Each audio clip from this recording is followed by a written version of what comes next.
Bora falar sobre essas relações familiares que para uns são tão complexas, mas para outros a sogra é uma verdadeira amiga, uma parceira, é o caso da minha. Beijo, Ana Maria. Bom, aqui no estúdio eu recebo o psicólogo Alexandre Brito. Muito obrigada, viu, pela sua participação mais uma vez. Olha, a relação familiar não é nada fácil, ainda mais nora e sogra. Por que existe esse estigma nessa relação, Alexandre? Boa tarde. Boa tarde, Roberta. Boa tarde, pessoal que está em casa. E realmente as relações familiares não são fáceis. Por quê? Porque aquilo que é familiar é aquilo que você cuida, é aquilo que de alguma forma faz parte de você. Por isso que a gente chama de familiar e não estranho. Então, familiar é aquilo que você tem que preservar, aquilo que você tem que cultivar. Mas nem sempre, é claro que nós não sabemos se é o caso deles, mas nem sempre parente é família. Então, isso é um ponto para a gente começar a nossa conversa, né? Então, tem uma dificuldade, muitas vezes, nas relações familiares, porque nesse movimento de cultivar uns aos outros dentro da família, acontece de ter vários sentimentos. Às vezes tem amor, às vezes tem o ódio, às vezes tem a raiva e às vezes tem o ciúme também.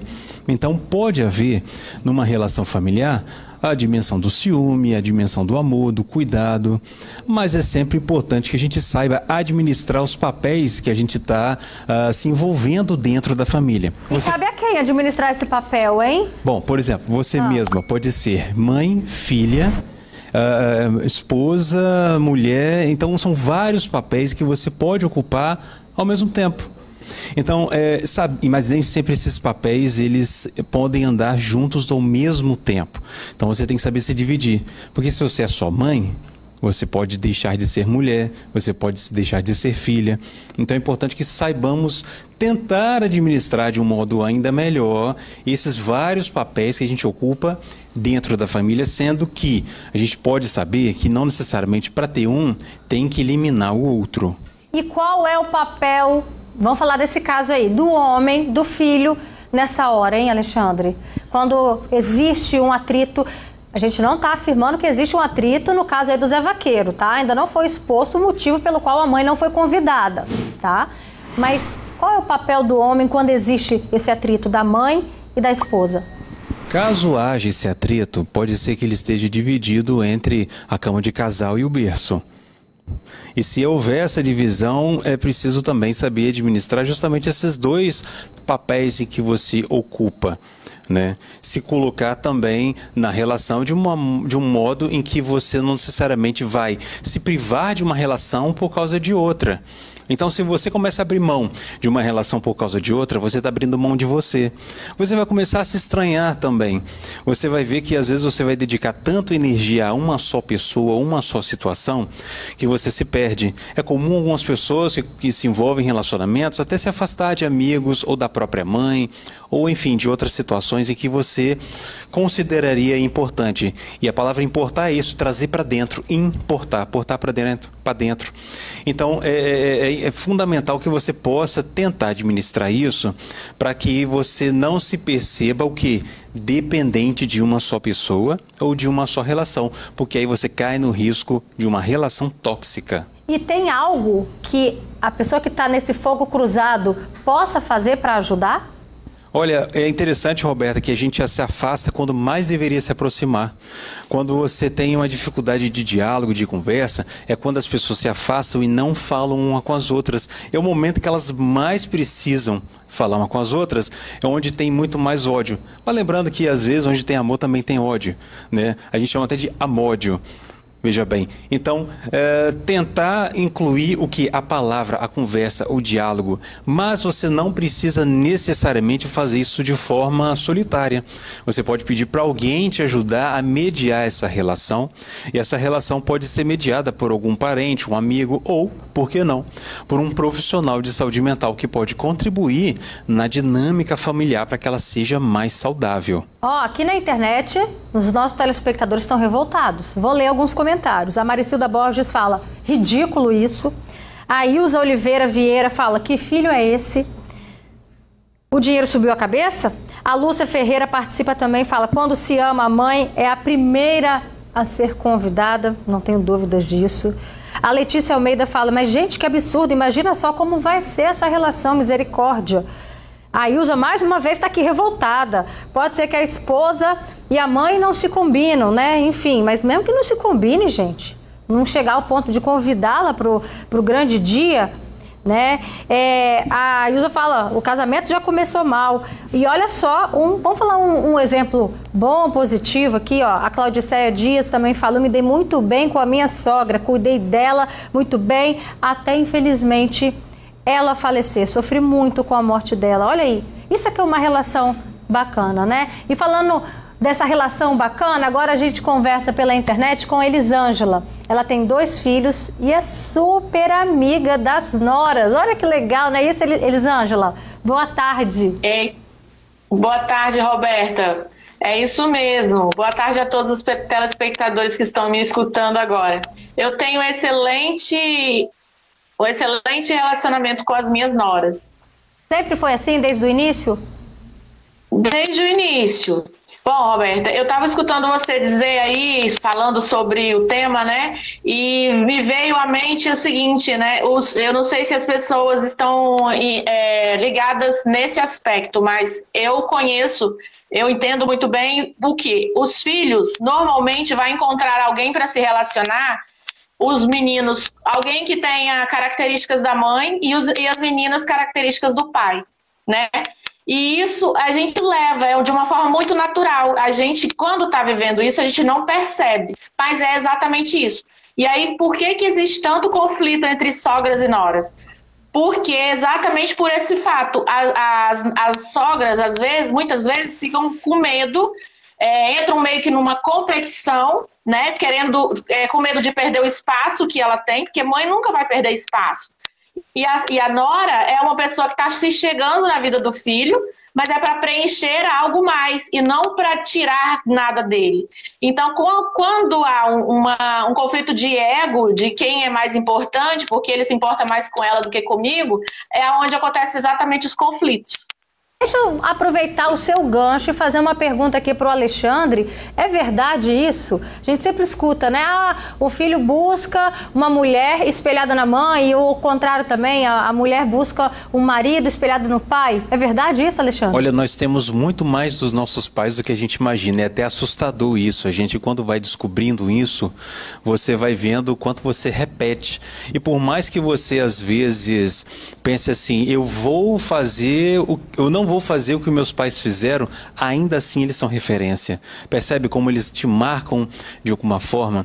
Mas assim, não é uma fórmula, não é sempre que isso acontece. Você pode também encontrar alguém que não traga até nenhuma similitude, nada com os pais, mas há sempre traços, sim, né? Pode desenvolver uma questão de conflito, de confronto, mas é fundamental que não se repitam esses conflitos de confronto, principalmente entre as mulheres, mas que haja pelo contrário, apoio, solidariedade, simpatia, união, porque não há uma exclusão do amor aí nesse caso, né? E é mais comum esse atrito da nora com da sogra com a nora do que a sogra e o genro? É mais comum entre as mulheres? Pode ser mesmo por essa cultura, infelizmente, de rivalidade, de competição, né, que às vezes acontece no feminino, mas não é regra geral também não. Como ela mesma aqui trouxe agora esse exemplo, né, de uma relação super saudável e de composição e não de decomposição, e uma agrega a outra. Olhando essas fotos dela, da Elisângela, eu tenho a impressão que eu estou vendo 2 amigas, né? E isso é muito bacana, muito gostoso. Isso. Agora existe, né, as relações aí que não são muito boas. E o pior de tudo é quando a relação com a sogra azeda, né? O marido ou a mulher, será que deve tomar partido, gente? Bom, o Gabriel Medina tomou, viu? Ele ficou do lado da Yasmin Brunet na confusão que envolveu a modelo e a mãe dele, a Simone Medina. O campeão mundial de surf cortou relações com a mãe, olha isso. E não esconde de ninguém, né? Essa mãe não esconde de ninguém que não gosta da nora. Ela disse, inclusive, que Yasmin teria feito a cabeça do surfista contra a família. Bom, eu sempre digo, Alexandre, que a mulher tem que ter muita sabedoria, né? Ela pode construir um império com a sabedoria que ela tem ou se isolar. E a gente vê aí que, no caso, aí os dois se isolaram, né? Mas a família é também um pouco da confusão, né? Não é uma unanimidade. Família a gente romantiza às vezes como se fosse sempre algo muito bom e que você precisasse cultivar a todo custo. E às vezes não. Às vezes você vai promover rompimentos em nome da sua saúde mental, em nome de decisões, escolhas que você faz para a sua vida, o nome disso é liberdade. Então, nem sempre a família ela vai ser tudo que a gente entende como bom, etc. Mas ela pode ter também as suas dificuldades e, às vezes, romper não é uma covardia, não significa fugir, mas, às vezes, é em nome da sua saúde mental também. Então, é importante cultivar os bons relacionamentos. Então, quer dizer que, às vezes, uma pausa está fazendo bem, ajuda, é isso? Pode ajudar. Às vezes você, quando se afasta, você vê melhor. Você consegue, às vezes, ver algo que você não via, inclusive em você mesmo, em você mesma. Importante, inclusive, né, na própria pessoa. Com certeza. Aqui o Madel Machado está falando que já viu, tá, o Zé Vaqueiro falando que foi criado pela avó, né, mas nada justifica, porque mãe é mãe. De fato, gente, o Zé Vaqueiro, ele foi criado pela avó, já li diversas reportagens, ele falando sobre isso, e a avó, inclusive, esteve no casamento. E a mãe também, ele já falou que a mãe teve um papel muito importante na vida dele, porque ela que o levou para o lado da música, porque ela é cantora, e aí à noite, quando ela ia se apresentar, ela acabava levando o filho junto, enfim, né? Eu imagino a dor que fica para uma mãe, não é verdade, Alexandre? Ficar de fora de um momento tão importante assim da vida. Como superar essas frustrações com o filho, né? Passa por cima, poxa, meu filho me magoou, né? Mas passa por cima, porque a mãe sempre perdoa. E os filhos têm liberdade, né? Muitas vezes eles acabam tomando decisões que vão contra os ideais dos pais. Os filhos necessariamente vão frustrar os pais, necessariamente. É a forma deles serem livres. Não quer dizer que eles são menos filhos, não quer dizer que eles são, talvez tenham menos amor. Então, isso pode acontecer, né? E às vezes os pais têm que saber lidar com essa liberdade dos filhos e, em alguns casos, desenvolve a famosa síndrome do ninho vazio, né? Que é esse medo dos filhos saírem de casa, mudar rotina, não ter aquela pessoa em que você cria dependência de alguma forma.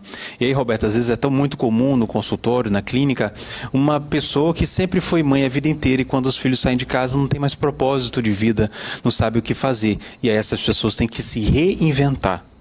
Certo. E só pra gente finalizar agora, né, quem tá agora vivendo esse atrito? Nora, sogra, genro, sogra. E aí, qual é o caminho para tentar acabar com esse racha? Olha, tentar o diálogo, tentar um acordo, tentar uma conciliação é melhor.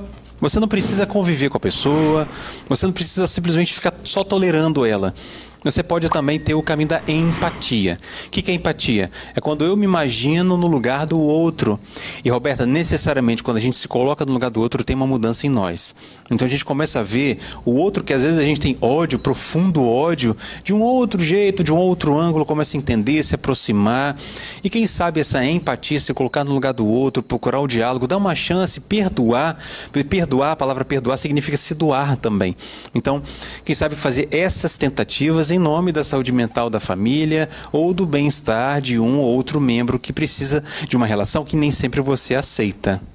Muito bom esse exercício, se colocar no lugar do outro. Fica a dica para você ir de casa, caso, né, você esteja vivendo uma situação parecida. Obrigada pela sua participação, tá bom, Alexandre? Obrigado, Roberta.